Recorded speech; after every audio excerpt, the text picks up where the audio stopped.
Yeah, as I said, good morning. We are back with our classes on chemistry. We have finished with environment. We are done with the last chapter of biology, which is environment. It's a very small chapter.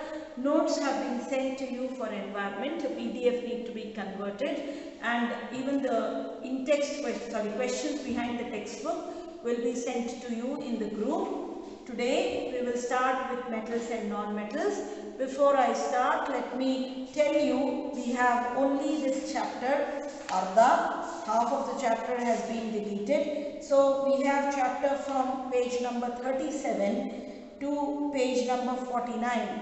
After 49, you don't have the chapter. Page number 49, occurrence of metal. Nodi. Can you see page number 49, occurrence of metal? From there, you don't have the chapter. So just put one sign from there that it is not there. You can just cut from pencil that part so that you know that from there the chapter is not there for your annual exam. Okay? From 49 to page number 55, it is not there. Okay? So basically, we have to only study properties of metals and non-metals and ionic bond. Very, very nice and interesting chapter. It is helpful for all if you are planning to continue science.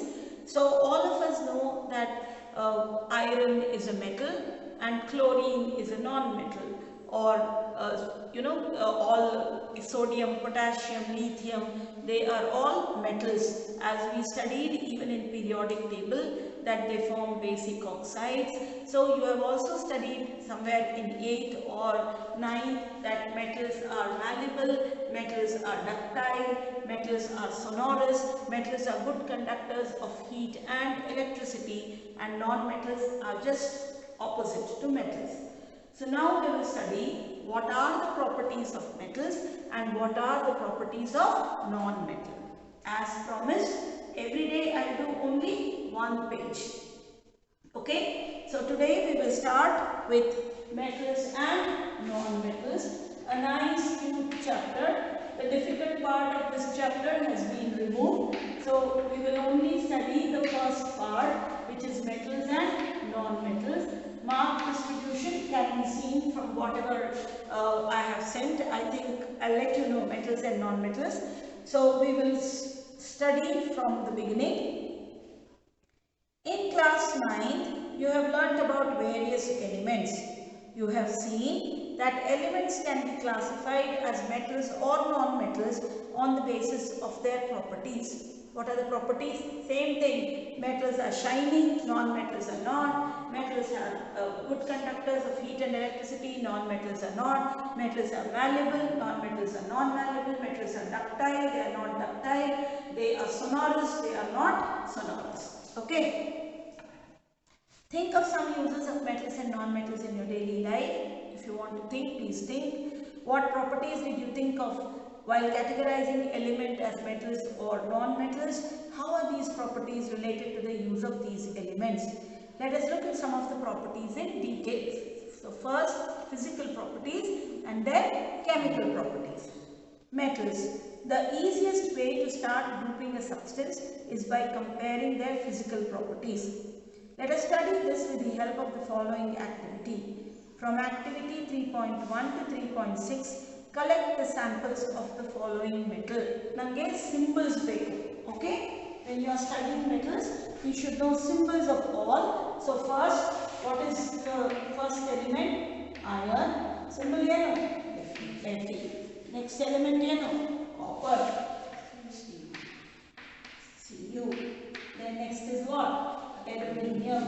Al. Then magnesium. Mg. Sodium. Na. Why sodium is not SO? Because its Latin name is natrium. What is its Latin name? Natrium. So we call sodium as what? Na. Then you have what? Lead. Lead is what? Pb. Why Pb? Latin name is plumbum or plumbic or plumbus. Okay. So now you write it not as plumbic, write it as plumbum. because we are not using the valency. Okay, zinc, Z. So these are all what metals? Fe, Cu, Al, Mg, Na, Pb and Zn are all metals. Take samples of iron, copper, aluminium and magnesium. Note the appearance of each sample. Clean the surface of each sample by rubbing them with sandpaper. Why do you rub them with sandpaper?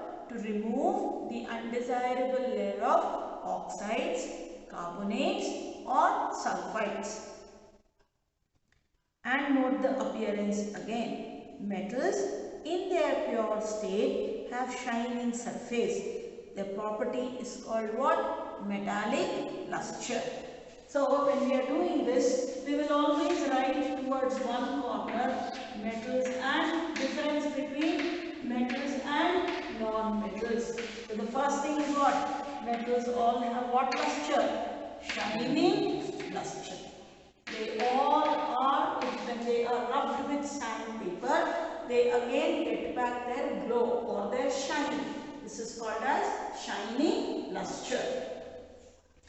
Take small pieces of iron, copper, aluminium and magnesium.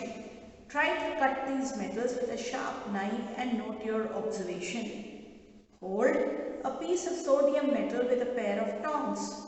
Always handle sodium metal with care. Dry it by pressing between the folds of a filter paper. Put it on a watch glass and try to cut it with knife. What do you observe? You can easily cut sodium. You will find that metals are generally hard. The hardness varies from metal to metal. So next point, they are generally what? Hard. Most of the metals are hard except we will discuss here sodium, because sodium can be easily cut through knife. So the first point when you study metals and non-metals, the physical properties of metals. Metals always have a shining luster. Metals are generally hard. Okay, we will continue the class further tomorrow. Thank you.